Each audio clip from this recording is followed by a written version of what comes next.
네, 안녕하세요. 매일 아침 빠르게 만나는 미국 주식과 테슬라 소식 트라운 TV입니다. 한국은 추석 연휴가 지속되고 있는데요. 미국장은 열리고 있죠. 오늘 미국장 간만에 하락을 보여주었는데, 테슬라의 추석 선물에 대한 실망감도 작용을 한 것 같습니다. 테슬라 오늘 무려 4%대 하락을 보여주었는데요. 테슬라의 추석 선물은 어떤 내용이었는지, 왜 실망이 있었는지, 그리고 이는 줍줍 기회가 될지 오늘 같이 알아보도록 할게요. 오늘도 인사이트가 뜨거운 소식들이 많으니까 시청하시기 앞서 구독과 좋아요 알람 설정 꼭 눌러주시기 바라겠습니다. 미국장 현황부터 간략히 살펴보고 가도록 하겠습니다. 자, 장 초반에는 좀 강하게 시작을 하려고 했던 미국장이었는데요. 끝내는 나스닥이 0.67% 하락을 하면서 마감을 했어요. 일단 뭐 10년물 국채금리나 유가나 주가를 하락시킬 요인은 없어 보입니다. 현재 단기적으로 시장에 크게 영향을 줄 요인은 두 가지라고 볼 수 있겠는데, 첫 번째는 미국 셧다운의 장기화 우려이고요. 두 번째는 미 연준의 행보라고 볼 수 있겠죠. 연내 두 차례 금리 인하를 단행할 것인지 말 것인지 그 여부가 중요하다라고 볼 수 있겠습니다. 현재 미 연방정부는 10월 1일부터 셧다운에 들어간 상태로 현재 8일간 셧다운이 유지가 되고 있어요. 한국도 추석 연휴로 대부분의 공무원들이 쉬고 있는데, 미국 공무원들도 좀 쉬고 싶은 것인지 셧다운으로 인해서 미국의 주요 경제 지표들, 뭐 고용 지표라든지 물가 지표들 이런 게 발표가 지금 되고 있지 않고 있어요. 자, 그럼에도 불구하고 셧다운이 8일째 지속이 되고 있지만 이 나스닥 차트를 보면 상승세를 지속 유지를 하고 있습니다.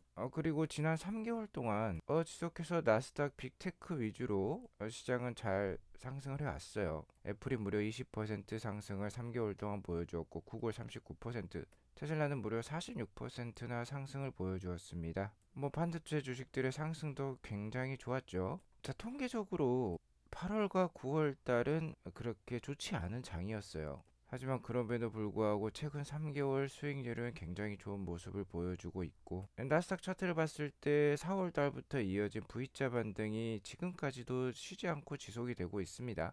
자, 그렇기 때문에 미국 증시는 이 셧다운을 구실로 삼아서 4분기에 충분히 쉬어갈 수도 있어요.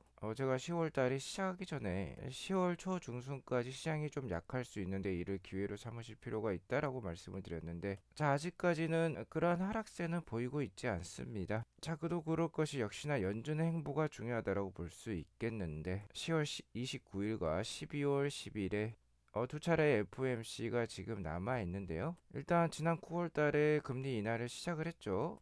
미 연준의 경우는 금리 인하를 한 차례 시작을 하면 대부분 연속해서 두세 차례의 금리 인하를 하기 마련이고, 10월 29일 이번 달 말에 있을 FOMC 회의에는 90%대의 금리 인하 확률을 보이고 있고, 중요한 점은 연내 두 차례 금리 인하 확률이죠. 이 12월 10일에 금리 인하를 할지 말지 여부가 중요하다고 볼 수 있겠는데, 현재까지는 80%대 높은 확률을 보여주고 있어요. 어쨌든 미 연방 정부가 셧다운에 장기간에 돌입하게 된다라고 하면 GDP 성장률이 떨어질 수 있습니다. 경기가 안 좋아질 수 있어요. 어쨌든 미국에도 수많은 공무원들이 있고, 공무원들이 무급 휴가에 들어가는 거니까 공무원들의 소득이 없다라는 건 역시나 경기가 위축될 수 있다라는 뜻이 되겠는데요. 자, 이에 따라서 경기가 좀 꺾이는 모습이 나온다라고 하면은 역시나 미 연준의 금리 인하 속도는 빨라질 수 있겠죠. 자, 어쨌든 아직까지는 AI 기업들이 실적을 잘 내고 있고, 이에 더불어서 금리 인하 기조가 계속 유지가 된다라고 하면은 시장의 하락은 역시나 줍줍 기회가 될 가능성이 높아 보여요. 그리고 그간 6개월 동안 쉬지 않고 올라온 시장이기 때문에 언제든지 하락이 나올 수 있고, 이를 좋은 AI 주식을 편입할 수 있는 기회로 좀 삼으시면 좋을 것 같습니다. 자, 그 중에서도 향후 3, 4년 동안 가장 크게 오를 만한 주식이 테슬라라고 생각이 드는데요. 자, 오늘 테슬라는 4.45% 하락한 433불로 마감을 했어요. 자, 일단 어제 방송에서 이번 주에 일론 머스크와 테슬라가 한가위 선물을 줄 것 같다라고 말씀을 드렸고요. 4분기에 다양한 호재들이 있죠. 그 중에 한가위 연휴 때 발표될 호재가 바로 저가형 모델과 FSD V14의 배포였습니다. 자, 그리고 이에 대한 기대감을 이번 주 초에 좀 심어 주었었죠. 10월 7일에 테슬라는 무언가를 공개하겠다라는 티저 동영상을 공개를 했고요. 자, 실제로 임원과 터빈이 돌아가는 영상을 공유한 다음에, 자, 바로 이렇게 자동차 헤드라이트의 모습을 티저 동영상으로 공개를 했었습니다. 자, 그러면서 10월 7일에 저가형 차량이 공개될 것 같다라는 기대감이 컸었는데요. 자, 실제로 저가형 차량이 공개가 되었어요. 그리고 FSD 버전 14마저 함께 공개가 되었습니다. 자, 이 두 개가 한 번에 공개가 되었다라는 게 좀 큰 의미가 있는 것 같아요. 자, 하지만 오늘 주가는 그렇게 좋지는 못했습니다. 뭐 어제 5%대 상승을 했기 때문에 4%대 하락을 하는 것은 테슬라 주가의 변동성에 따르면 비일비재한 일이다, 당연한 일이다라고도 볼 수 있겠는데, 어쨌든 시장 참가자들은 이번 선물에 대해서 좀 실망을 한 듯한 모습은 있어요. 즉 선물 받기 전에는 주가가 기대감이 어느 정도 상승을 했지만 선물 받은 후에는 기대감이 좀 소멸하는 모습이긴 합니다. 어느 정도 뉴스의 팔자가 오늘 시장의 하락과 함께 나온 것 같아요. 자, 하지만 테슬라 차트를 다시 한번 살펴보면 최근 한 달간의 움직임이 계속해서 엎치락뒤치락 오르락 내리락 하지만 저점을 높이는 모습이 괜찮습니다. 자, 어느 정도 계속해서 그날그날의 변동성을 이용을 해서 저가에는 매수세가 유입이 되고 있다라는 뜻이 되겠고요. 현재 4분기 테슬라 최대의 리스크는 3분기에 역대급 인도량을 기록을 했지만 4분기는 그 인도량이 줄어들 것 같다라는 것이 되겠는데요. 아무래도 4분기 주문부터는 7,500불에 달하는 미 연방정부의 세액공제가 사라지죠. 그렇기 때문에 이번에 출시한 저가형 차량이 4분기 인도량 저하 우려를 씻어줄 것인지가 중요하다고 볼 수 있겠는데요. 뭐 일단 디자인만 보면 충분히 잘 팔릴 것 같은 모습을 하고 있습니다. 자, 기존 모델 Y라 다른 모습이죠. 저가형 모델 Y가 나왔다라고 보시면 되겠어요. 자, 어제 공개했던 이 티저 영상에 이 돌아가는 터빈 모습이 실제로 완벽하지는 않지만 이 신규 저가형 모델의 휠 모습과 굉장히 닮은 모습입니다. 확실히 어제 이 공개했던 헤드라이트 역시 신규로 공개한 모델 Y 스탠다드 즉 저가형 모델과 똑같은 모습이고요. 외관에서 가장 큰 다른 점은 역시 헤드라이트와 이 썬루프가 되겠어요. 썬루프가 아예 없어졌다. 글라스 루프였죠. 유리로 된 루프가 아니라 기존 차체와 같은 루프로 변경이 되었습니다. 즉 이렇게 안에서 살펴보면 이 글라스 루프 모양을 그대로 닮은 철판과 내부 마감 소재 직물을 붙인 것 같아요. 여기 보시면 이렇게 움푹 들어가 있는 모습이 나오죠. 이 자리가 원래는 글래스 루프 자리였는데 이제 이렇게 글라스 루프가 비싸기 때문에 원가 절감을 위해서 이렇게 바뀌었다라고 보시면 되겠고요. 내부에서도 원가 절감의 흔적들이 보이죠. 당연히 글라스 루프 없어졌고요. 이 센터 콘솔도 좀 바뀌었습니다. 여기 보시면 확실히 컵 홀더가 좀 저가형으로 바뀐 듯한 모습이 나오죠. 그리고 시트 역시 직물 시트로 좀 바뀌었어요. 일부는 가죽이 보이기는 합니다만 직물이 들어가면서 원가 절감의 흔적들이 보이고 있습니다. 원가 절감을 했으니까 당연히 가격 인하가 있어야 되겠죠. 자, 여기 보시면 기존 모델 Y가 있어요. 기존 모델 Y의 가장 저가형 버전이 RWD 즉 후륜 구동 모델이었습니다. 후륜 구동 모델의 이름이 프리미엄으로 바뀌었어요. 하지만 여기에 리얼 휠 드라이브라고 적혀 있죠. 약 45,000불을 보이고 있는데 이 저가형 모델 이제 스탠다드로 불리우게 되었습니다. 이 스탠다드 모델이 39,990불이 되면서 3만불 이하로 내려왔어요. 자, 물론 이러면서 성능이 좀 떨어졌겠죠. 전체적인 최대 주행거리도 약간 줄어들었어요. 제로백도 당연히 좀 줄어들었겠죠. 자, 하지만 제로백 6.8초면요 여전히 빠른 성능을 보여주고 있다고 볼 수 있겠습니다. 그리고 전기차 특유의 가속력이 있기 때문에 뭐 성능에는 나무랄 거 없다라고 볼 수 있겠어요. 다만 앞서 보셨듯이 다양한 소재들을 원가 절감했다라고 보면 되겠고요.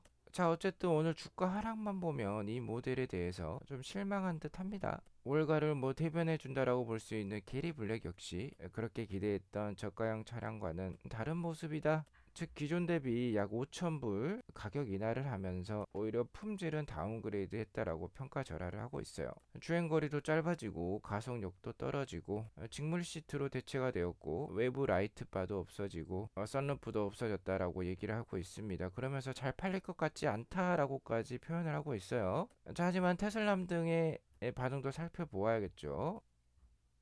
테슬라 초창기부터 테슬라의 판매량을 트래킹해온 제임스 스티븐슨에 따르면요. 테슬라 이 스탠다드 모델 Y가 굉장히 테슬라답게 생겨서 충분히 디자인 쪽으로는 잘 팔릴 수 있는 요인이 있고, 자, 아무리 좋은 차라고 해도 가격이 높아서 팔리지 않는다라고 하면은 테슬라와 같은 카메이커들이 수익을 만들어낼 수 없는데, 자, 이 차량은 4만 불 이하죠. 4만 불 이하면요 미국에서는 굉장히 싼 차예요. 미국의 평균적인 자동차 판매 단가가 4만 5천 불에서 5만 불대라고 보시면 되겠는데, 4만 불대면 굉장히 싼 차라고 볼 수 있겠습니다. 가격이 싸기 때문에 충분히 잘 팔릴 수 있다라고 얘기를 하고 있어요. 자, 그리고 반가운 점이 이 모델 Y 스탠다드는 차체가 작아진 게 전혀 아닙니다. 자, 대부분의 편의 사양은 기존 모델 Y랑 똑같다라고 볼 수 있겠어요. 그렇기 때문에 저 역시도 충분히 잘 팔릴 수 있다라고 판단을 하고요. 무엇보다도 디자인적인 변화가 있었기 때문에 기존 모델 Y와 차이점을 어느 정도 만들어낼 수 있겠습니다. 즉 새로운 세그먼트를 이 모델 Y가 차지를 할 수 있다라고 볼 수 있겠죠. 그러니까 4만 불 이하의 경쟁 모델에서는 이 신규 모델 Y 스탠다드가 굉장히 인기가 많을 수 있어요. 왜냐면 모델 Y와 같은 경우는 이미 글로벌에서 입증을 받은 모델입니다. 2년 연속 베스트셀러에 오른 모델이에요. 그렇기 때문에 테슬라가 이 모델에 가장 공을 들이고 있다라고 볼 수 있겠고, 모델 Y가 워낙 잘 팔리니까 이렇게 변형된 모델을 통해서 계속해서 판매량을 신장시키고 있다라고 보시면 되겠습니다. 기존의 모델 Y L까지 나오면서 6인승 버전까지 나왔는데요. 기존 5개의 사양에서 한 가지 사양을 더했다라고 보시면 되겠어요. 자, 그리고 모델 Y뿐만 아닙니다. 모델 3마저 스탠다드 버전을 출시시키면서 기존 대비 6,000불이나 인하를 시켰어요. 자, 5,000불과 6,000불은 굉장히 큰 인하라고 볼 수 있겠고, 동 가격대의 모델에서는 경쟁자가 없다라고 해도 과언이 아니겠습니다. 자, 그러면 혹자는 이렇게 얘기를 할 수 있어요. 오늘 주가가 떨어졌는데 이 가격 책정이 잘못된 것이지 않느냐라고 반문할 수도 있겠습니다. 대부분의 소비자들이 3만 불 이하, 즉 정말 저가형 차량 25,000불에서 3만 불짜리 차량을 기대를 했는데, 보시면은 신규 모델 Y가 39,990불이에요. 3만 불대 후반을 보이고 있기 때문에 이거는 다소 높은 가격이다라고도 평가절하할 수도 있겠습니다. 자, 하지만 이미 신규 모델 Y 굉장히 잘 팔리고 있다라고 말씀을 드렸죠. 생산이 되는 대로 팔리고 있고, 지난 3분기 저 인도량 수치를 보시면 생산한 것보다 거의 5만 대 넘게 더 많이 판매가 되었어요. 지금 생산량이 인도량을 따라잡지 못하고 있는 초과 수요 상태입니다. 자, 이렇게 잘 팔리고 있는데 가격을 낮게 받을 이유가 전혀 없는 것이죠. 충분히 테슬라는 높은 수요를 유지를 하면서 수익성을 가져갈 수 있는 가격을 책정을 했다라고 보고요. 자, 일단은 어느 정도 높게 가격을 책정을 한 다음에 4분기 오더 상황을 보겠죠. 4분기 오더 상황이 여의치 않으면 추가적인 가격 인하를 단행할 수도 있기 때문에 테슬라다운 가격 책정이라고 볼 수 있겠습니다. 테슬라가 여태껏 성장해온 스토리를 보면 로드스터라든지 모델 SX를 먼저 출시를 해서 일단은 프리미엄급 이미지를 가져가고 높은 가격을 매겼었어요. 그러면서 점점 가격이 싼 모델을 출시하면서 대중 브랜드로 자리를 잡아가는 그러한 가격 책정, 마케팅 정책을 펼쳤는데요. 그러한 테슬라의 가격과 마케팅 정책이 이 가격에도 반영이 된 듯합니다. 어쨌든 중요한 점은 제조업체이기 때문에 설비 가동률에 따라서 가격 변경할 룸을 이 가격 책정에 반영시켰다라고 보시면 되겠어요. 어쨌든 테슬라 투자자 입장에서는 저는 괜찮은 가격 책정이라고 판단이 됩니다. 무엇보다도 테슬라는 마진을 챙기고 있다라는 게 이 가격 책정에서 드러나고 있고요. 자, 저가형 차량이라고 해서 자율주행 로보택시가 안 되는 게 아니에요. 이 모델 Y 스탠다드 역시 이 저가형 버전 역시 향후 FSD 버전 14, 15 그리고 로보택시까지 이어질 모델이기 때문에 로보택시가 될 차량을 저가에 팔 계획이 없는 것이죠. 이렇게 되면 또 한편으로 생각해 볼 수 있는 게 테슬라가 원래 얘기했던 모델 Q라든지 이 모델 Y보다 작은 차체의 저가형 차량이 나오지 않았기 때문에, 즉 한 3만 불 이하의 모델이 나오지 않았기 때문에 아무래도 이 자리를 사이버캡, 즉 로보택시 전용 모델이죠. 이 사이버캡이 저가형 차량이 될 수 있다라는 게 충분히 가능성이 있어 보여요. 테슬라는 함부로 현대 기아차라든지 기존의 레거시 기업처럼 우후죽순 차량 모델을 만들어내지 않습니다. 여러 모델이 있을수록 생산 효율성은 떨어지고요, 마진이 떨어질 수밖에 없어요. 아이폰이 단 몇 개의 모델로 애플을 최고의 회사로 만들었듯이 테슬라도 그러한 정책을 만들어 가고 있습니다. 즉 이러한 모델들이 선택은 폭은 좁은 것 같더라도, 왜냐하면 디자인들이 매우 다 비슷하기 때문에요. 그럼에도 불구하고 경쟁력이 있는 것이 소프트웨어의 차이, 즉 AI 기술의 차이에 있다라고 보시면 되겠어요. 이 차량들이 로보택시가 되는 순간 완전히 새로운 차량이 된다라고 보시면 되겠죠. 어쨌든 이번 가격 책정을 통해서 사이버캡이 저가형 차량이 될 가능성이 높아 보이고요. 이에 따라서 사이버캡의 출시가 더욱더 빨라질 수 있겠죠. 어쨌든 테슬라 이코노믹스라는 테슬라 인플루언서 분이 계시는데, 이분께서도 본인이 모델 Y 저가형 스탠다드 버전을 사야 될지 말아야 될지 투표를 붙였는데 1583표 중에 80%가 모델을 사야 된다라고 얘기를 하고 있어요. 그 말인즉슨 충분히 구매할 가치가 있는 모델이라고 지금 평가를 소비자들은 하고 있다라고 보시면 되겠습니다. 자, 그리고 이번 추석 두 번째 선물이 있었죠. FSD 버전 14가 나왔습니다. 제가 FSD 버전 14 영상 중에 가장 인상적이었던 건 이 영상이었어요. 이 숲길을 정말 인식하기 어려운 숲길인데 이를 다 분간을 해내고 있습니다. 보시면은 지금 숲에 나무들이 무성하죠. 숲풀이 우거져 있는데 이 도로를 인식하기가 쉽지 않아요. 비포장 도로인데 이 도로 라인을 다 인식하고 있다는 점이 대단하다고 볼 수 있겠습니다. 그리고 FS13으로는 기존에 굉장히 통과가 어려웠던 이 좁은 게이트 문 역시도 FS14는 유유히 빠져나가는 모습이 드러나고 있어요.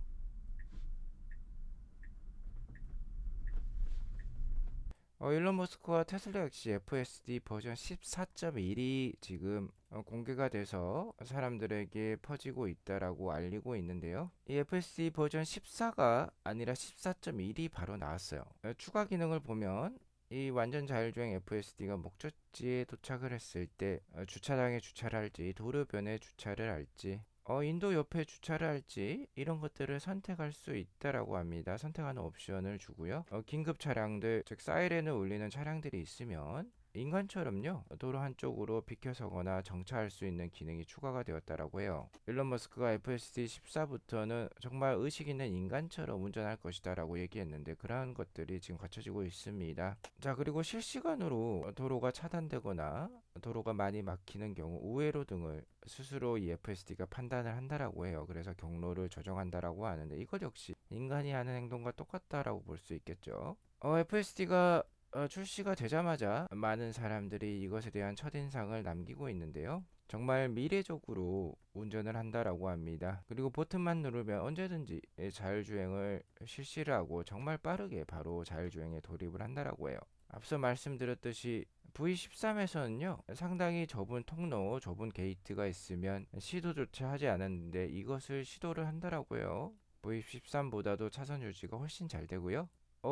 결론적으로 이 버전 14가 로보택시와 같은 느낌을 주고 있다라고 해요. 그러면서 정말 즐거운 경험이었다라고 표현을 하고 있고요. 주차장에 들어갈 때도 주차 게이트에서 티켓을 받고 들어가는 경우가 있죠. 일단은 티켓을 받기 전까지 게이트 앞에서 정차를 하고요. 티켓을 받으면 이제 주차 공간으로 들어가서 주차 공간을 찾는다라고 합니다. 인간처럼 운전을 한다라는 뜻이 되겠는데 원래는 버전 14가 먼저 공개가 될 예정에 있는데 14.1이 먼저 나와버렸어요. 그러니까 2주 앞당겨서 이제 출시를 했다라고 봐도 과언이 아니겠습니다. 그러면 정말 인간처럼 감정을 갖게 될 이 14.2가 좀 더 빨리 나올 수 있겠죠. 10월 말이 되면 14.2나 14.3까지도 우리가 만나볼 수 있을 것 같아요.